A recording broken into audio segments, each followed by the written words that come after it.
Election কমিটির যে বৈঠকগুলো হচ্ছে সেখানে আমি গিয়ে বৈঠকগুলো করেছি। আমি গত দুদিন জলপাইগুড়ি আলিপুরদুয়ার করার পর, গতকাল কুচবিহার করার পর আজকে বীরভূম করেছি, আগামীকাল ঝাড়গ্রাম যাব। তো সাংগঠনিকভাবে তৃণমূল কংগ্রেস যত দিন যাচ্ছে শক্তিশালী হচ্ছে এবং বীরভূমেও আমরা যেভাবে আজকে বৈঠক করেছি, যে সাড়া পেয়েছি এবং আমাদের বিভিন্ন স্তরের জনপ্রতিনিধি, দলীয় পদাধিকারী যারা ছিলেন তারা বৈঠকে সবাই উপস্থিত ছিলেন। তৃণমূল কংগ্রেসের জয়ের ব্যবধান দুটো আসন থেকেই আগামী দিন বাড়বে, বোলপুর থেকেও বাড়বে এবং বীরভূম থেকেও বাড়বে। জলপাইগুড়িতে মুখ্যমন্ত্রী গিয়েছিলেন, সেখানে কোনো দুর্গতদের সাহায্য করা হয়নি, কিন্তু গার্ডেন রিচে সাহায্য করলেন কি করে এই নির্বাচন?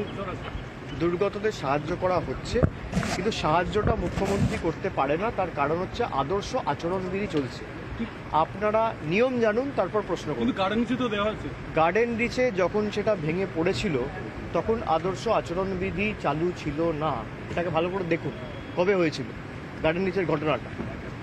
গার্ডেন রিচের ঘটনাটা যখন হয়েছিল তারপর মমতা বন্দ্যোপাধ্যায় পৌঁছেছিল, যেমন একইভাবে যখন জলপাইগুড়ির ঘটনাটা ঘটেছে তখন মমতা বন্দ্যোপাধ্যায় নিজে রাত্রিবেলা পৌঁছেছে। এবার যেহেতু আদর্শ আচরণবিধি চালু রয়েছে, আর গার্ডেন রিচের সময় কি আদর্শ আচরণবিধি চালু ছিল? যদি হয়ে থাকে সেটা কোনো রাজনৈতিক প্রতিনিধি দিতে পারে না।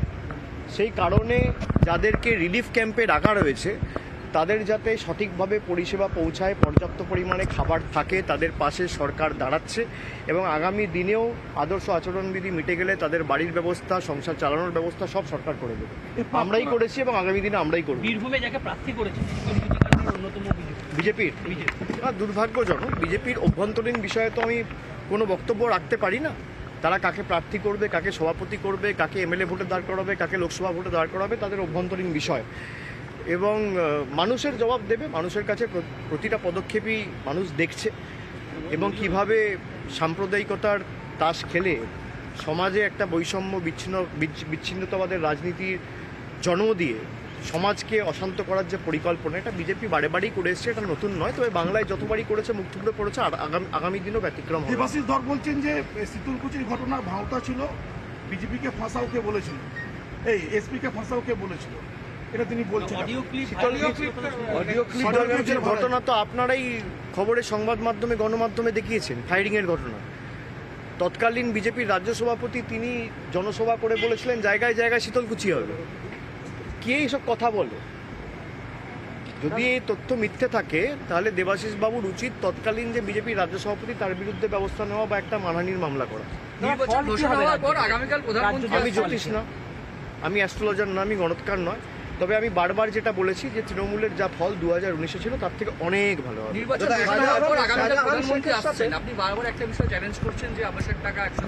আমি আশা করব উনি শ্বেতপত্র নিয়ে আসবেন। আমি আশা করব 2021 সালের পর থেকে আমি যে চ্যালেঞ্জটা করেছি যে আপনি 100 দিনে ক পয়সা ছেড়েছেন আপনার কেন্দ্রের সরকার, আর আবাস যোজনায় আপনারা ক পয়সা দিয়েছেন বাংলাকে, এর শ্বেতপত্রটা এক হাতে ধরুন আর এক হাতে মাইকে বলুন বাংলাকে দিয়েছি। আজকে একটা সিপিএম 2017-18 সাল থেকে আবাস প্লাসের যে তালিকা তৈরি হয়েছে সেই টাকা পর্যন্ত বিজেপি সরকার ছাড়েনি। আজকে যদি মানুষগুলোর মাথার উপর পাকা ছাদ থাকতো তাহলে এই দুর্ঘটনা ঘটতো না। দুটো ছোট্ট শিশু, ফুলের মতো ছোট্ট একটা 2 বছরের মেয়ে, তার নাম পিউ, আর 14 বছরের ছেলে, বার্নিশ জিপিতে বাড়ি, ময়নাগুড়ি 2 ব্লক, তাদের মাথার উপর যদি পাকা ছাদ থাকতো তাহলে তাদেরকে এই সংকটজনক অবস্থায় জলপাইগুড়ি থেকে এসে শিলিগুড়িতে ভর্তি হতে হতো না। এর জন্য দায়িত্ব একমাত্র কেন্দ্র সরকারের। তবে আমরা মানুষকে বলেছি যে আগামী দিনও আবাসের ব্যবস্থা আমাদের সরকারই করবে।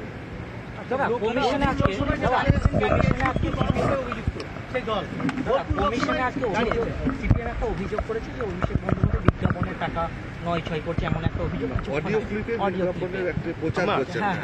তাহলে আমার বিরুদ্ধে কমপ্লেন করুক, তার যদি নির্বাচন কমিশনে গিয়ে থাকে নির্বাচন কমিশন তদন্ত করবে। আমি তো নির্বাচন কমিশন নই এবং তাদের যদি মনে হয় আমি কোনো রকম কোনো টাকা 9-6 করেছি তাদের আইনি পদক্ষেপ নেওয়া উচিত এবং হাইকোর্টেও মামলা করা উচিত। শাহজাহান শেখের সাথে মাদক যোগের একটা তত্ত্ব উঠে আসছে, কি বলবেন? শুনুন, মাদক পাচারকারীতে যারা অভিযুক্ত তাদেরকে বিজেপি টিকিট দিয়েছে। আগে প্রশ্ন করুন আপনি দিলীপ ঘোষ, সুকান্ত মজুমদার, শুভেন্দু অধিকারীকে। আর পুলিশ কেস বা পশ্চিমবঙ্গ পুলিশ কেস দেয়নি, কেস দিয়েছে গুয়াহাটি পুলিশ। তাকে আপনি বারাসাতে প্রার্থী করেছেন, তো খবরের সংবাদপত্রে সংবাদ মাধ্যমে আপনারা দেখিয়েছেন। এই প্রশ্নগুলো করার মতো সৎসাহস তো আপনাদের নেই। আপনারা তৃণমূলকে প্রশ্ন করবেন, আমরা উত্তর দিচ্ছি, কোনো অসুবিধা নেই। বিজেপির বিধায়ক বলছে শান্তনু ঠাকুর হচ্ছে গাঁজাখোর, আমি বলছি না, অসীম সরকার বলছে, হরিণঘাটার বিধায়ক। আর আপনারা দেখাচ্ছেন তৃণমূলের গোষ্ঠীদ্বন্দ্ব। তৃণমূলের কোনো গোষ্ঠীদ্বন্দ্ব নেই, তৃণমূল আরও শক্তিশালী, জয়ের ব্যবধান বাড়বে। 4 তারিখ যখন ভোট বাক্স খুলবে, আমিও এখানে থাকবো, আপনিও এখানে থাকবেন। বীরভূমে তো গোষ্ঠীতন্ত্র দেখা দিচ্ছে বিভিন্ন জায়গায়, বিশেষ করে মুরারই, খয়রাসর, কিভাবে আপনাকে চিন্তা করতে হবে না, যদি কোথাও গোষ্ঠীদ্বন্দ্ব থাকে তার জন্য আজকে বৈঠক হয়েছে এবং দল ঐক্যবদ্ধ এবং শক্তিশালী। আপনাদের যদি কষ্ট হয় যে তৃণমূলের গোষ্ঠীদ্বন্দ্ব হচ্ছে, তৃণমূলের দুর্বল হচ্ছে, যেদিনকে ভোটের ফল বেরোবে আপনি খুব খুশি হবেন। না, এই অনুব্রত মণ্ডলী যদি আজকে বিজেপিতে চলে যেত, ধোয়া তুলসী পাতা হয়ে যেত। বিজেপিতে যায়নি তাই জেল খাটছে। আজকে যদি বিজেপিতে যেত, যেভাবে অজিত পাওয়ার গেছে, যেভাবে শুভেন্দু অধিকারী গেছে, যেভাবে হিমন্ত বিশ্ব শর্মা গেছে, যেভাবে নারায়ণ রানে গেছে, তিনি ধোয়া তুলসী পাতা হয়ে যেতেন। এই 7 দিন আগে নবীন জিন্দাল জয়েন করেছে, তার বিরুদ্ধে একাধিক কয়লা কেলেঙ্কারির অভিযোগ রয়েছে। আজকে ধোয়া তুলসী পাতা বিজেপিতে চলে গেছে। তাদেরকে প্রকাশ্যে টিভির ক্যামেরায় নির্লজ্জের মতো টাকা নিতে দেখা গেছে, তারা বিজেপিতে চলে গেছে ধোয়া তুলসী পাতা। অনুব্রত মণ্ডলকে আপনি অ্যারেস্ট করেছেন গরু পাচারকারী মামলায়, গরু পাচার মামলায়। আপনি দেখুন, এখানে 10 দিন আগেও মেমারিতে ইউপি বিহার থেকে গরু আসছিল, পশ্চিমবঙ্গ পুলিশ ধরেছে। পশ্চিমবঙ্গ পুলিশ ধরেছে। আপনি হাইকোর্টে যান, যদি একটা বিজেপির লোককে সামন করে হাইকোর্ট স্টে করে দেবে। বিহারের মুখ্যমন্ত্রীকে, ইউপির মুখ্যমন্ত্রীকে, তৃণমূলের কোনো প্রতিনিধিত্ব বিহারে নেই, তৃণমূলের কোনো প্রতিনিধিত্ব ইউপি সরকারে নেই।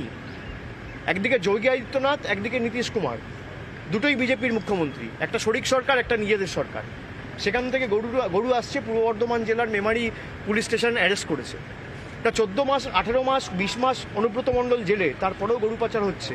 আর আসছে বিহার থেকে, উত্তরপ্রদেশ থেকে। আপনি কটা সামান ইস্যু করে উত্তরপ্রদেশের যোগী আদিত্যনাথকে ডেকে পাঠিয়েছেন বা নীতিশ কুমারকে ডেকে পাঠিয়েছেন? পাঠাননি। এটাই হচ্ছে বিজেপির ওয়াশিং মেশিন। মানুষ দেখছে এবং ভোটে আগামী দিন মানুষ জবাব দেবে। এই কারণেই মানুষ সবথেকে বেশি শক্তিশালী একটা গণতন্ত্রে। ইডি সিবিআই শেষ কথা বলে না, শেষ কথা সাধারণ জনতা বলে, জনতা জনার্দন বলে, এবং মানুষই আগামী দিন জবাব দেবে। মৈত্র এক কথা বলেছেন, হীন বীরভূমে আজকে কোর কমিটির বৈঠক করলেন অভিষেক বন্দ্যোপাধ্যায়। বৈঠক থেকে বেরিয়ে বললেন, অনুব্রত মণ্ডল যদি বিজেপিতে যেতেন তাহলে ধোয়া তুলসী পাতা হয়ে যেতেন। আজকে এতদিন ধরে জেলে রয়েছেন অনুব্রত, কিন্তু কোনো বিচার হয়নি, বিজেপিতে যাননি, তাই এতদিন ধরে তিহারে থাকতে হচ্ছে অনুব্রত মণ্ডলকে। এমনটাই বললেন অভিষেক বন্দ্যোপাধ্যায়। আর বঞ্চনা নিয়ে আগামীকাল মোদি আসছেন কোচবিহারে, নাম না করে তিনি বললেন শ্বেতপত্রটা সঙ্গে আনুন। এর আগে যে চ্যালেঞ্জ ছুঁড়েছিলেন অভিষেক বন্দ্যোপাধ্যায়, সেই প্রসঙ্গে বললেন শ্বেতপত্রটা সঙ্গে আনুন।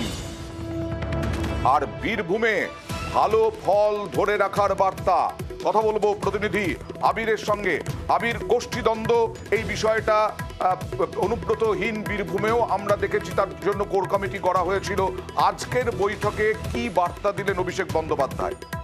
যেটা সূত্র মারফত জানতে পারছি, এদিনকে বৈঠকের শুরুতেই অনুব্রত মণ্ডল প্রসঙ্গের কথা উঠে আসে এবং সেক্ষেত্রে দাঁড়িয়ে কারো নাম না করে অভিষেক বন্দ্যোপাধ্যায় তিনি দলীয় বৈঠকের মধ্যে জানিয়েছেন যে বা যারা বিজেপির কাছে মাথা নত করেনি, বিজেপি তাদের বিরুদ্ধে কোনো না কোনো ব্যবস্থা নিচ্ছে। যারা তাদের কাছে মাথা নিচু করছে তাদের ক্ষেত্রে নিয়ম আলাদার বিষয়।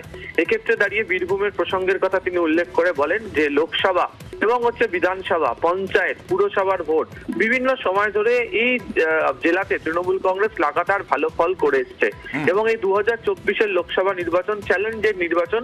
এই নির্বাচনেও বীরভূমে যেন এই ভালো ফল বজায় থাকে, ফল যেন খারাপ না হয়। ব্লক এবং বুথের যারা দায়িত্বে রয়েছেন তাদেরকে বিশেষ করে নজর দিতে বলেছেন এবং তাদেরকে বলা হয়েছে যে আপনাদের ওপরই লোকসভা নির্বাচনের ভালো ফল নির্ভরশীল হয়ে থাকবে। তার কারণ একেবারে নিচু স্তরে বিভিন্ন বাড়িতে বাড়িতে আপনারা যান। এই যে লোকসভা নির্বাচন আসছে, সভা হবে, মিছিল হবে, দলের তরফ থেকে যে প্রচার কর্মসূচি গ্রহণ করা হয়েছে তা হবে।